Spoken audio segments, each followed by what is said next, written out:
Hyunyo menghajar preman yang memukuli Yi-chan. Dia memperingatkan mereka untuk tidak menyentuh orang-orang sekitarnya. Di sisi lain ternyata Hyunyo adalah kaki tangan Dujin, tapi dia mengkhianati Dujin dan meninggalkan geng. Sekarang Dujin ada di penjara, tapi akan segera dibebaskan sementara. Ketika Dujin bebas, dia memerintahkan kepada seseorang untuk menyabotase latihan Hyunyo dan bandnya. Nah, di samping itu ternyata yang membuat Yi-chan terluka dan akhirnya bisu adalah Dujin. Karena Dujin ingin mencelakai Hyunyo, namun yang terluka saat itu adalah Yi-chan. Tapi sekarang Yeongyul berhasil menyelamatkan Yi-chan dari kecelakaan itu. Namun ketika Yeongyul akan dating bersama dengan Yeonyu menonton film di bioskop, Yi-chan dan anggota bandnya yang lain kembali ke sekolah untuk berlatih. Mereka berlatih untuk acara festival tepat saat Yeongyul berada di bioskop bersama dengan Yeonyu. Ketika mereka akan menonton, Yeongyul mendapatkan pesan telepon kalau Yi-chan dan bandnya akan berlatih di sekolah malam ini. Yeongyul menjadi terkejut setelah mendengar pesan tersebut. Kemudian dia berlari pergi meninggalkan Yeonyu untuk menyelamatkan Yi-chan. Di sisi lain Yi-chan dan anggota bandnya sudah mulai berlatih. Selama berlatih mereka masih aman.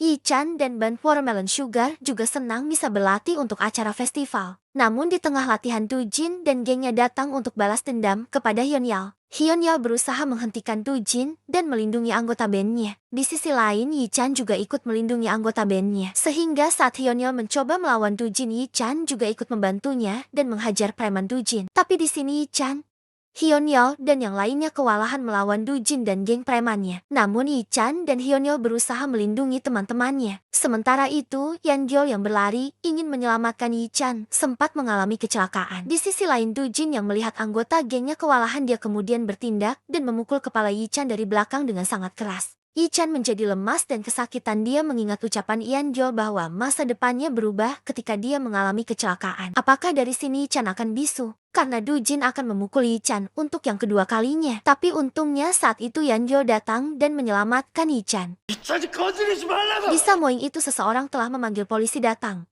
Sehingga Dujin dan gengnya melarikan diri. Di sisi lain, Yeongyul mencoba menyadarkan Yi-chan. Dia memastikan Yi-chan masih bisa mendengar dan menjawabnya. Ternyata Yi-chan masih selamat dan dia masih bisa mendengar. Sehingga pada akhirnya usaha Yeongyul untuk menyelamatkan Yi-chan berhasil. Dan akhirnya Yeongyul bisa merubah masa depan ayahnya.